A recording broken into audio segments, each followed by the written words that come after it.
Dimensional Debris presents Messages from an Old Friend by Barbara Harrison. Hi guys, I keep remembering this weird nursery rhyme from childhood. However, even though I've tried all manner of research, nobody seems to know of or have any records of it. I was wondering, could you please help? It goes, shapeshifter, shapeshifter, mind grifter, move swifter, shapeshifter. I can't seem to stop thinking about it. Regards, Al. Hi guys. So I was on my way somewhere when I noticed how dirty the bedroom mirror was. I dutifully grabbed a t-shirt from the floor, dampened it in the bathroom and set to work. As you can imagine, this wasn't very effective. It did, however, occur to me that if I continued, I'd get some much needed exercise. I immediately started applying the lauded wax on, wax off technique. Then the glass unexpectedly became viscous, malleable beneath my fingers. I pushed and molded it, shaping a gateway, pushing through, pushing and pushing. And that's apparently how I ended up here, chemically shackled and with a major head possible. Regards, Al. Hi guys, I think I've finally pushed through to the other side. Nobody has responded to any of my messages. Regards, Al. Maybe by Barbara Harrison. Kayla saw Jamie playing in the next door yard from her upstairs bedroom window. She quickly crept down the stairs and silently made her way to the secret hole in the hedge separating the gardens. She called him softly, and when he came, his face was flushed and shiny from all the tears. There was a sliver of silvery snot making its way from his nose to his upper lip. "Come over," he said. "The bitch is on the phone. She won't notice." She pushed through the foliage where the dead ginger cat now lived, emerging on the other side. She whacked me, and I've been grounded for the week. Plus, he looked especially aggravated when he added this, "no media for 2 days." They were playing very quietly, trying to hide behind some trees. Jamie's mom saw. She was staring out the kitchen window when she spotted them. "Jamie," she called, not greeting his unwanted playmate. "Tell Katie or Kathy or whatever her name is to go home. You're grounded." She paused for a second, then added, "Ask her if she's seen Red. He's been missing for days." Kayla got up and turned to leave. "Don't worry. One day we'll kill the old bitch," she snarled in her strange 6-year-old voice. And maybe they would. An end. How Hey You Became a Piggy by Barbara Harrison. In the year 2025, Hay found herself with her nose right up against the grey mould. She'd sardonically started thinking of herself as Hey You in full. It was a defense mechanism against the inevitable Hey Yous that staff at the hotel were subjected to. It was one of those high-end boutique places, owned by a man who went by Sir, and frequented by the type of customer who apologized for rudeness in cash. The originator of the moldy shower had been one of the more quirky ones.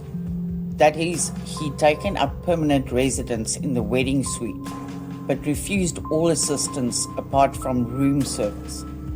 This had to be left outside the door. When he finally left, it was feet first.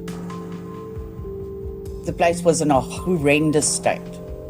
She'd started in the restroom, meaning to get the worst of it out of the way as soon as possible. She'd already won most of the battle against the disgusting mold. Only one patch remained. The rest disintegrated into the tile cleaner she was using. Small charcoal orbs drifted lazily in the creamy liquid. There were long threads of black and grey matter woven through the remaining patch, over and into the unscrubbed drain. They had a slight sheen about them, a luster, actually quite beautiful. Suddenly she was overcome with guilt for the destruction she had wrought. I sensed the desperate life that rushed there, the energy of creation. "Oh no," a voice seemingly inside her head screamed. Only then did she rock back on her haunches.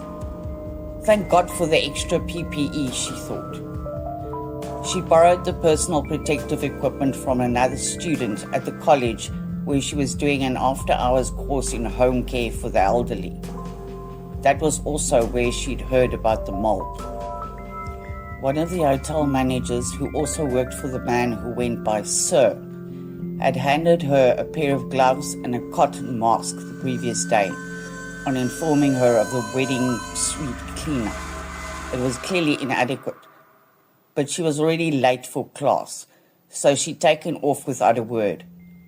The mold was particularly dangerous when inhaled in large amounts, but it had clearly not immediately taken care of the previous occupant of the suite. How much? How much of it would it take to kill you? And how little did the man who went by Sir care what he was exposing his staff to? Hay mused. Maybe she should leave him just a little. It would be the roll of the die. Wait 1 minute. The voice, clearly her problematic conscience, screeched again. If this is your thing, maybe just join the police. You could put it to use for the greater good. When Hay did finally graduate as a police officer, she knew she had just taken the first step to success. The man who went by Sir was quite surprised when he saw Hay's graduation pictures online. He couldn't remember her name, didn't bother to check the caption. He was feeling very under the weather, but the doctor couldn't determine what was wrong. Sir, he said, it's probably something you picked up in the United States. I begged you with tears in my eyes, don't go. They're not doing vaccines anymore. Even when one of those voices rang out again, Hay's enthusiasm would not be stilled. Hey, you pig! Hey, you piggy! The voice teased. As always, Hay maintained her professionalism. Yes, sir, how can I help? She answered, flashing a disarming smile. An end. Sacred to Some by Barbara Harrison. At first there had only been the insane xylophone song of the radio running tirelessly through its familiar sequence of off-key notes, scanning for news on car wrecks. In the distance, the city floated on a sea of gossamer, misty tendrils encircling its towering walls in a deathly and devious embrace. Soon it had all but disappeared into the cold grip of that night. Closer, but not close enough to properly discern. Ken sometimes saw fires fizzling and crackling in the gloom, spitting crimson sparks into the darkness. They resembled open wounds bleeding redly. A vast informal settlement lay there. It was a terrible night, but it was less than 2 months to Christmas, and Ken was looking forward to the holidays. Just past 1, he had stopped for a bite, pulling into a dirt track leading off the highway, when a ragged figure unexpectedly materialized in the fog, his head, chest and limbs all appearing to take shape separately in the white haze. It was a tall but seemingly ancient man, barefoot and dressed only in torn jeans. He lurched drunkenly down the road where Ken had parked. His torso gleamed wetly in the car's headlights, and every few steps he stumbled in one of the jagged potholes that littered the road. He was heading straight for Ken, mad determination etched on his lined features, moving surprisingly fast. For a moment, Ken watched in horrified fascination. He tried to start the vehicle, failed, tried again and failed. He fought back a wave of panic nausea, and then another terrible truth. The old man was the first living creature Ken had seen all night. Suddenly, the musty smell of the car's worn upholstery was unbearably sharp. The endless chortling of the radio scraping at the base of his spine. He was alone, very alone. The car spluttered once before the engine died again. Ken looked up at the old man, now towering over the vehicle. The man stared back, swaying gently from side to side, sweating copiously, his heart threatening to explode. Ken finally managed to engage the ignition.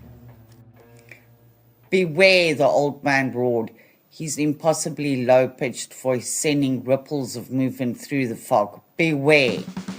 He smashed his foot down on the accelerator, missing the old man by inches, racing in the direction the apparition had appeared from.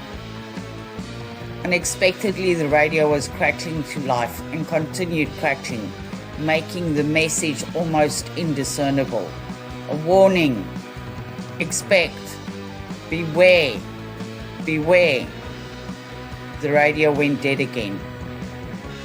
Even so, he could still hear the old man screaming in the distance. "Beware! Beware!" But it was too late. It was October 31. Not quite Christmas, but sacred to some. An end. To support the channel, please like and subscribe. Also, please follow the link in the description below for more stories by the author and further information on how to purchase a copy of Dimensional Debris. Much love.